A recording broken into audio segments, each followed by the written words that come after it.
Hello students, welcome to the sixth session on chapter number 7 coordinate geometry. In this video we'll be doing question number 1 to question number 5 of exercise 7.4. So starting with question number 1, determine the ratio in which the line 2x plus y minus 4 equal to 0 divides the line segment joining 2 minus 2 and 3 comma 7. So suppose this is point A which is 2 comma minus 2 and this is point B which is 3 comma 7.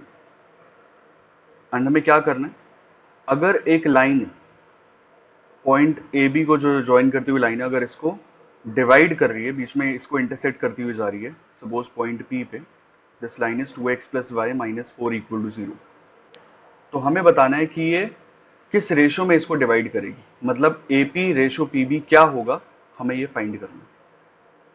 तो जब भी हमें ratio find करनी होती है तो हम उसमें रेशो ले लेते हैं K/1। सबसे पहले let 2x plus Y minus 4 equal to 0 intersects the line segment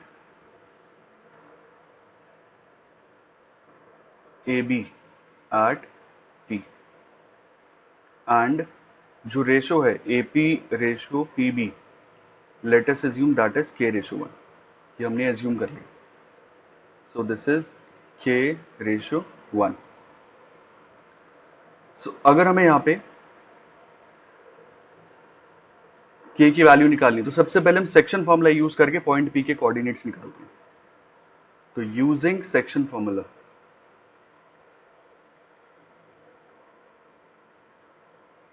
using section formula, point P के coordinates this will be, section formula में क्या होता है, opposite direction में multiply होता है, तो 1 multiplied by 2, 1 multiplied by 2, K multiplied by 3 plus K multiplied by 3 upon K plus 1, comma, ऐसे अगर हम y की बात करेंगे तो 1 multiplied by minus 2, 1 multiplied by minus 2 and K multiplied by 7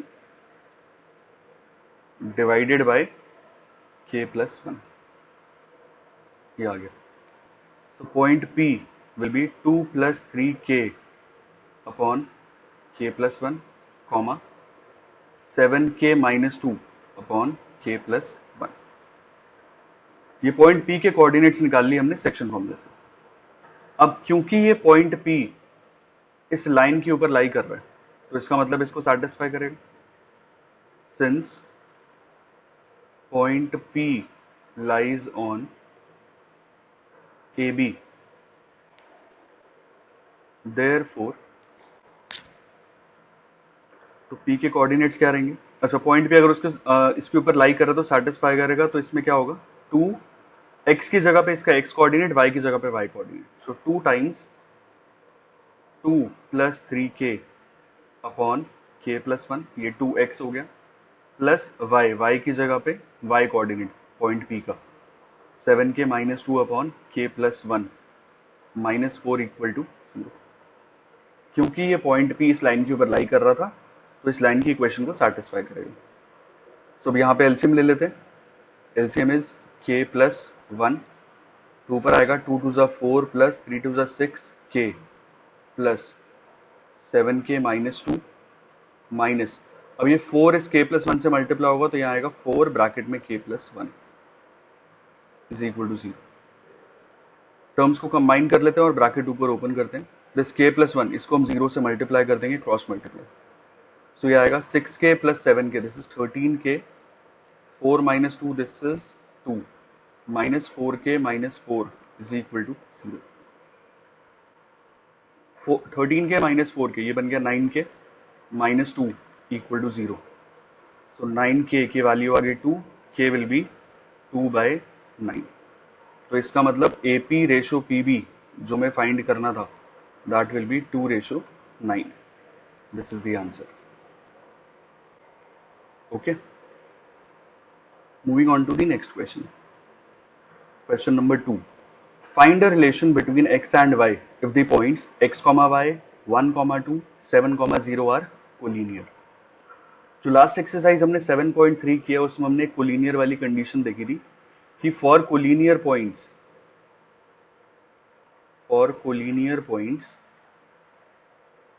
जो एक्सप्रेशन है that is x1 bracket y2 minus y3 plus x2 bracket y3 minus y1 plus x3 bracket y1 minus y2, ये जो expression है ये 0 के बराबर होता है, क्योंकि एक्चुअल में फॉर्मूला क्या था, हाफ ब्रैकेट में x1 bracket y2 minus y3 plus x2 bracket y3 minus y1 then x3 bracket y1 minus y2, ये एरिया ऑफ ट्राइंगल देता है।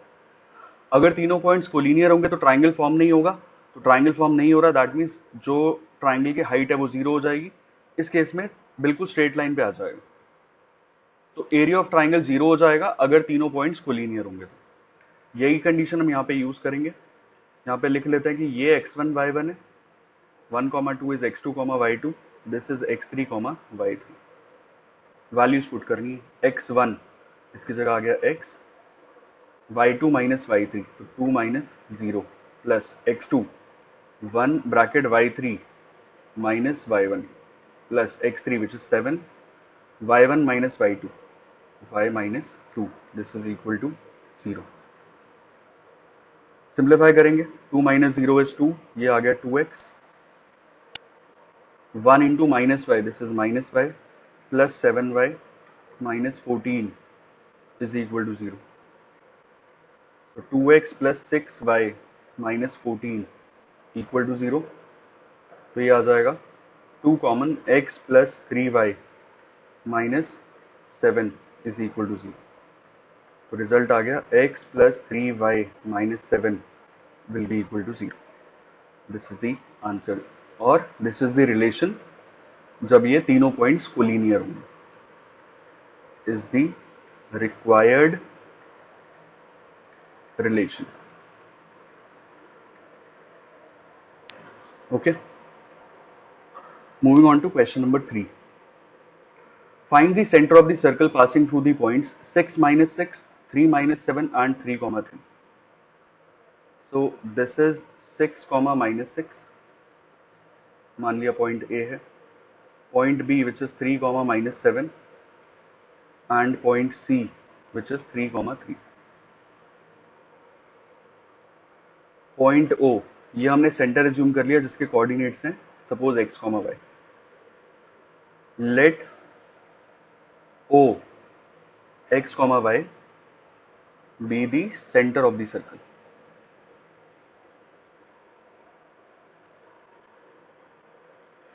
अब ये x और y के कोऑर्डिनेट्स निकालेंगे कैसे? तो सबसे पहले तो हमें ये पता है कि अगर मैं OA की बात करूं तो OA क्या है, इस सर्कल का रेडियस है। OB जो है वो भी इस सर्कल का रेडियस है और OC जो है वो भी इस सर्कल का रेडियस है। तो OA, OB एंड OC ये तीनों के तीनों रेडियस हैं इस सर्कल के। सो OA, OB और OC ये तीनों इक्वल होंगे because each of them are radius of the circle. अगर हम OA की बात करें या फिर OA स्क्वायर कर देते हैं, क्योंकि OA आएगा वो अंडर रूट में आएगा तो बेटर इज हम स्क्वायर कर दें।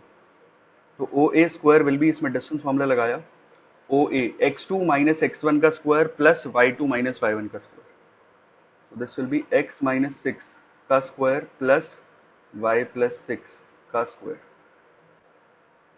OB स्क्वायर कितना आएगा, under root of x minus 3 का स्क्वायर प्लस y प्लस 7 का square, and last OC square किसके बराबर आएगा, अंडर रूट ऑफ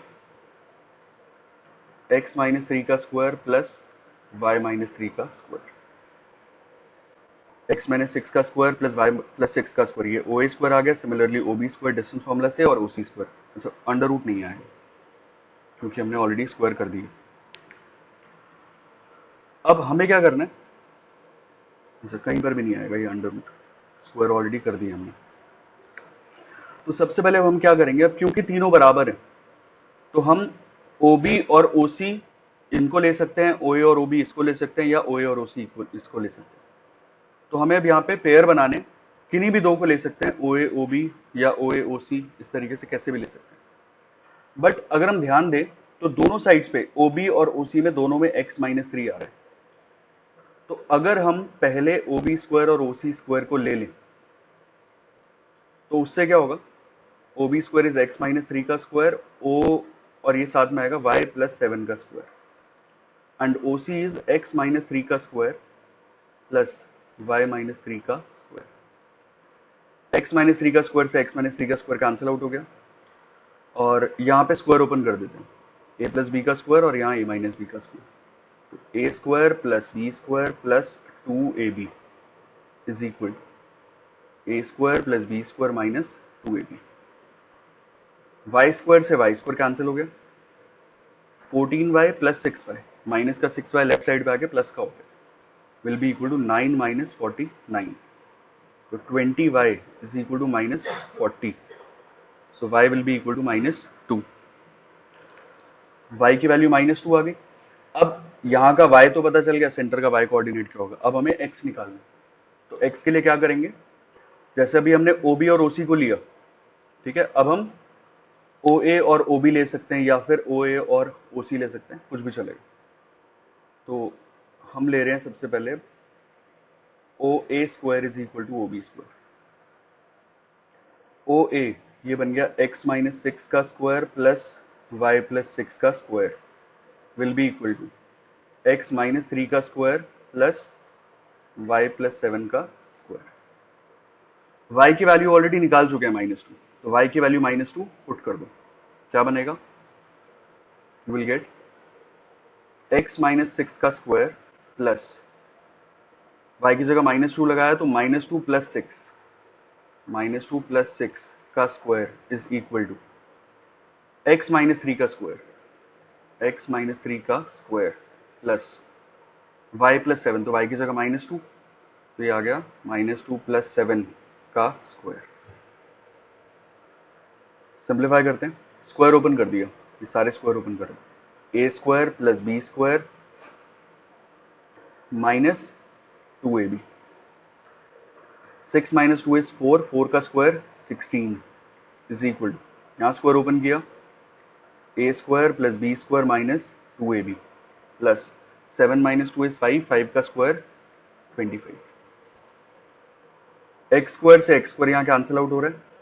इसके बाद x वाली टर्म्स को मर्ज कर दो, तो -12x प्लस 6x एक साथ कर दिया, यहाँ बचा 9 प्लस 25 -36 माइनस 16, सो -12x प्लस 6x, ये तो हो गया माइनस का 6x is equal to 9 plus 25 34, 34 minus 36 -2, -2 minus 16, ये हो जाएगा माइनस का 18, तो x की वैल्यू कितनी आ गई, -18 अपॉन -6 विच इज 3। तो इसका मतलब सेंटर कितना हो गया, सेंटर ऑफ सर्कल x की वैल्यू 3 और y की वैल्यू क्या निकाली थी, -2, the value of y will B -2, तो सेंटर ऑफ द सर्कल क्या आएगा, 3, -2। वैसे ये थ्योरम भी हम क्लास 9 में कर चुके हैं कि अगर 3 नॉन कोलिनियर पॉइंट्स होते हैं तो वहां से एक ही सर्कल पास होगा, there is one and only one circle passing through 3 non collinear points, और अगर एक ही सर्कल पास हो रहा है तो उसका एक ही सेंटर होगा, तो आंसर भी इसके मल्टीपल नहीं आएंगे, इसका एक ही आंसर आना था। ओके, ऐसा नहीं है कि अगर मैं राइट साइड से सर्कल बना दूं तो सेंटर अलग हो जाएगा, ऐसा नहीं होगा। 3 नॉन कोलिनियर पॉइंट से सिर्फ एक ही सर्कल पास होता है और उसी सर्कल का मैं सेंटर निकालूंगा। Okay, moving on to question number 4। The two opposite vertices of a square are -1, 2 and 3, 2। So मान लिया कि ये स्क्वायर जो है दैट इज ABCD, और दो ऑपोजिट वर्टिसेस कोई भी दो ले सकते हैं, suppose this is -1, 2 and C 3, 2, ये ऑपोजिट वर्टिसेस ले लिए, और हमें क्या करना है, बाकी दो जो B और D कोऑर्डिनेट्स हैं इनके बताने कि B और D के कोऑर्डिनेट्स क्या होंगे। तो B के कोऑर्डिनेट्स मैंने मान लिए, suppose this is x, y, तो सेम अगर मैं D के भी कुछ मान लूं A, B या P, Q, तो वहां पर उसके लिए सेपरेट इक्वेशन बन जाएगी। अब दोनों के लिए अलग इक्वेशन बन जाएगी तो इसको सॉल्व करना मुश्किल रहेगा हमारे लिए, क्योंकि B के लिए अलग इक्वेशन, D के लिए अलग इक्वेशन, तो वो नहीं कर सकते। ठीक है, क्योंकि चार वेरिएबल हो जाएंगे जिसको सॉल्व करना हमारे लिए थोड़ा सा मुश्किल हो जाएगा। तो बेटर है कि अब यहाँ पे सिर्फ एक ही के कोऑर्डिनेट एज्यूम कर लें, जिससे कि हमारा ऑटोमेटिकली दूसरे के कोऑर्डिनेट्स आ जाएंगे, क्योंकि सेम ही इक्वेशन बनने वाली है, बस x की जगह पे a और b आ जाएगा, x और y की जगह। ठीक है, बट होगा क्या कि अगर दो वेरिएबल्स हैं x और y, तो हमें दो इक्वेशंस चाहिए होंगी। ठीक है, तो एक इक्वेशन तो आएगी कि क्योंकि ये स्क्वायर है तो ए बी और बी सी इक्वल होंगे। स्क्वायर की ऑपोजिट साइड, सॉरी, स्क्वायर की सारी साइड्स इक्वल होती है, तो सबसे पहले ए बी और बी सी को हमने इक्वल रख दिया, साइड्स ऑफ स्क्वायर। तो ए बी क्या बनेगा, A B is under root of X plus one का square plus Y minus two का square is equal to B C, B C is X minus three का square plus Y minus two का square, squaring both sides.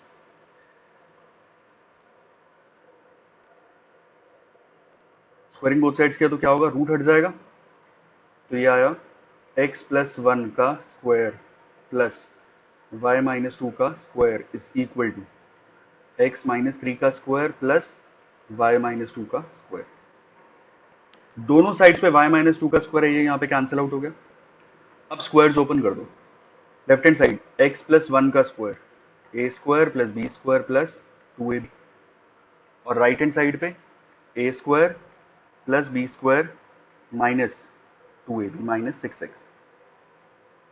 ठीक है, X square से x square हो गया cancel, two X plus six X will be equal to nine minus one, तो eight X कितना आ गया, eight, so the value of x will be 1, x की वैल्यू आ गई 1।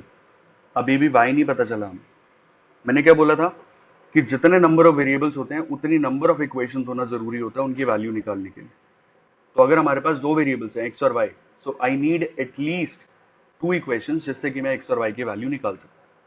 तो एक इक्वेशन तो हमारे पास यही थी कि साइड्स को हमने बराबर कर दिया, A B is equal to B C. Second equation कैसे आएगी, अगर मैं डायगोनल AC को ज्वाइन करूं तो जो ट्राइंगल ABC है this will become a right angle triangle. Right angle triangle है, इसका मतलब हम यहां पे पाइथागोरस थ्योरम लगा पाएंगे। So in right triangle ABC, AB square plus BC square is equal to AC square by Pythagoras theorem. AB square क्या बनेगा, x प्लस वन का square plus Y minus two का square. BC square will be x minus three का square plus Y minus two का square is equal to AC square. AC ये हो जाएगा three plus one का square plus two minus two का square. अब जो वैल्यू पता है वो वैल्यू पुट कर देते हैं। जैसे हमें x की वैल्यू पता है, x की वैल्यू इज वन, तो x की वैल्यू वन यहां और यहां लगा देते हैं, तो क्या बनेगा, वन प्लस वन का स्क्वायर, वन प्लस वन का square plus Y minus two का स्क्वायर। अच्छा, वाई माइनस टू का स्क्वायर यहां पर भी है यहां पर भी है, तो ये एक्चुअली में ट्वाइस हो जाएगा, sorry this will become twice of Y minus two का स्क्वायर। एक्स माइनस थ्री का स्क्वायर, यहां पर भी वन लगा दिया, तो ये हो गया वन माइनस थ्री का square plus one minus three का square is equal to three plus one four, four का स्क्वायर हो जाएगा यहाँ पे 16, और टू माइनस टू जीरो हो गया, तो ये जीरो का स्क्वायर है zero. One plus one two, two का स्क्वायर ये हो गया four plus twice of Y minus two का square plus one minus three is minus two का स्क्वायर करेंगे तो ये आ गया four is equal to 16। So two times Y minus two का square is equal to 16 minus four and four, ये हो गया 8, राइट साइड पे जाके माइनस 8। सो two times Y minus two का square is equal to 8। So Y minus two का square कितना आ गया, 4। 4 जो है वो 2 का स्क्वायर है, और जब दोनों साइड से स्क्वायर हम हटाते हैं तो क्या होता है, y minus two will be equal to plus minus two, plus minus आ जाता है। सो y की वैल्यू कितनी आएगी, माइनस टू उधर आगे plus two, plus minus to. एक बार प्लस की वैल्यू लेनी है, एक बार माइनस लेना है, तो एक बार टू प्लस टू एंड एक two minus two. 2 + 2 is 4, 2 - 2 is 0। जो y की वैल्यू आ रही है वो 2 आ रही है, 4 एंड 0। x की वैल्यू 1, तो x की वैल्यू एक सिंगल है, y की दो वैल्यूज आ रही है, और ये जो दो y की वैल्यूज हैं ये एक्चुअल में ये दो ऑपोजिट वर्टिसेस की, एक b का और एक d का। अब x की सिंगल वैल्यू है, दैट मीन्स x कोऑर्डिनेट जो होगा दोनों पॉइंट्स का वो सेम है, y अलग अलग है। देयरफॉर x की वैल्यू 1, 4 एंड दूसरा coordinate 1, 0 are the coordinates of other two vertices. अब हमें नहीं पता कि कौन सा बी होगा, अगर ये बी हुआ तो ये डी हो जाएगा, या फिर अगर ये डी हुआ तो ये बी हो जाएगा। तो इसके बारे में हम कुछ कह नहीं सकते, तो हमने ऐसे लिख दिया कि 1, 4, एक वर्टेक्स 1, 4 होगा, दूसरा वाला 1, 0 होगा। Okay, question number 5।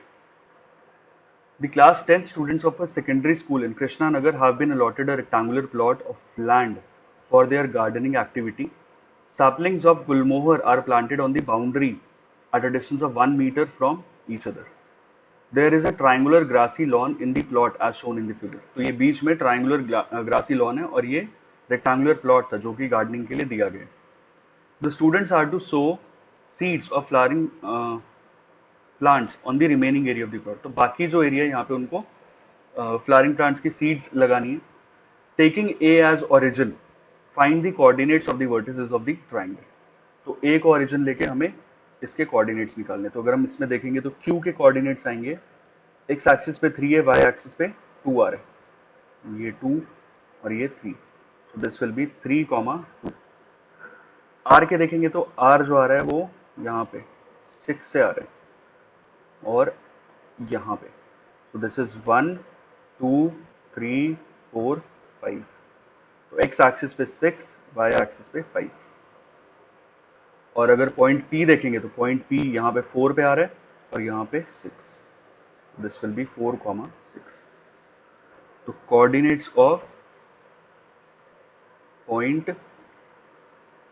P is 4, 6, Q is 3, 2 and R is 6, 5। एक तो ये निकालना था। नेक्स्ट क्या बोला है, what will be the coordinates of the vertices of triangle PQR if C is the origin. अगर C को ओरिजिन ले तो कोऑर्डिनेट्स क्या बनेंगे। और आगे पूछा है also calculate the areas of the triangle in these cases, what do you observe. तो ट्राइंगल के एरिया भी निकालने हैं। तो एक बार A को ओरिजिन लेके ट्राइंगल जो बनेगा उसका एरिया निकालना है, और एक बार अगर हम C को ओरिजिन लेके ट्राइंगल का एरिया निकालें तो क्या बनेगा। तो पहले अभी A को ओरिजिन लेके जो हमारे पास कोऑर्डिनेट्स आए x1 y1 x2 y2 x3 y3, तो पहले हम इससे एरिया निकालते हैं। So area of triangle PQR, this will be half mod x1 bracket y2 minus y3 plus x2 bracket y3 minus y1 plus x3 bracket y1 minus y2। ये आ गया, ये आ गया half x1 4 bracket y2 minus y3 plus x2 y3 minus y1 plus x3 y1 minus y2। बस values put करनी है। So half 4 into -3 -12, 5 - 6 is -1, -1 into 3 -3, 6 into 4 this is 24, 24 minus 15, 24 में से 15 गया तो ये हो जाएगा 9/2, मतलब 4.5 स्क्वायर यूनिट्स। ये हमारा एरिया आ रहा है जब हमने A को ओरिजिन लिया, टेकिंग A एज ओरिजिन। अब यही सेम चीज हमें करनी है जब हम पॉइंट C को ओरिजिन लें। तो पॉइंट C को ओरिजिन लेंगे तो क्या किया, बस इस फिगर को ऐसे घुमा दी, तो C जो है वो पॉइंट नीचे आ गया, D इधर की तरफ शिफ्ट हो जाएगा ऊपर, और ऐसे सारे के सारे पॉइंट शिफ्ट हो गए। सो इसको सीधा लिख देता हूं मैं, दिस पॉइंट इज C, ये ऊपर वाला D आ गया, this point is A now, और ये आ गया B। अब जो नंबरिंग है वो ऐसे चलेगी 1 2 3 4 5 6 7 8 9 10 11 12 13 और यहाँ पे 1 2 3 4 5 6 यहाँ पर भी लेबलिंग कर देते हैं, इजी रहेगा 1 2 3 4 5 6 7। सो अब यहाँ पे देखते हैं, अगर हमने C को ओरिजिन लिया, टेकिंग C एज ओरिजिन, तो हमारे पास कोऑर्डिनेट्स क्या आ रहे हैं। तो P के कोऑर्डिनेट्स क्या आएंगे, P के कोऑर्डिनेट्स x एक्सिस पे 12 हो गया और y एक्सिस पे 2, y एक्सिस पे 2 आ रहा है, x एक्सिस पे 12 आ रहा है क्योंकि हमने C को ओरिजिन कर दिया। सो this will B 12, 2। Point Q, this will B 13, x की वैल्यू 13, 6, 13, 6। और पॉइंट R, x एक्सिस पे 10 हो गया और y एक्सिस पे इसका हो जाएगा 3, दिस विल बी 10, 3। अब हमें C, जब हमने ओरिजिन लिया तो इसके हिसाब से भी एरिया निकालना। So area of triangle PQR, again the formula is half x1 y2 minus y3 plus x2 bracket y3 minus y1 plus x3 bracket y1 minus y2। ये x1 y1 हो गया, ये x2 y2 हो गया, ये x3 y3 हो गया। Half x1 bracket y2 minus y3 plus x2 bracket y3 minus y1 plus x3 bracket y1 minus y2, ये आ गया। और ये मॉडल ये आएगा half 12 multiplied by 3 36 plus 13 multiplied by 1 13 and 10 multiplied by -4 -40, half 36 and 13 49, 49 minus 40 ये आ गया 9। So again the area is 4.5 square units। पहले भी हमारा एरिया 4.5 स्क्वायर यूनिट्स आ रहा था, अभी भी एरिया 4.5 स्क्वायर यूनिट्स आ रहा है। तो इससे हमने क्या ऑब्जर्व किया, यहाँ पे ये भी बताना है, what do you observe. So here we observe that area in both the cases is same। तो इसका मतलब इससे ये फर्क नहीं पड़ता कि अगर हम ग्राफ को उल्टा कर दें तो कोऑर्डिनेट चेंज हो जाएंगे। तो कोऑर्डिनेट चेंज होने से पी क्यू आर की शेप चेंज नहीं हुई है, उसका साइज चेंज नहीं हुआ है। तो साइज चेंज नहीं हुआ तो उसके एरिया पे भी फर्क नहीं पड़ेगा। तो चाहे हम सी को ओरिजिन लेके एरिया निकाले पी क्यू आर का, या फिर ए को लेके निकालें, या फिर अगर हम सेम चीज बी को लेके करें या डी को लेके करें, तो एरिया में कोई फर्क नहीं आएगा, area will remain same. Okay, so with this we have completed today's session. We'll continue from question number 6 in the next video. Thank you so much.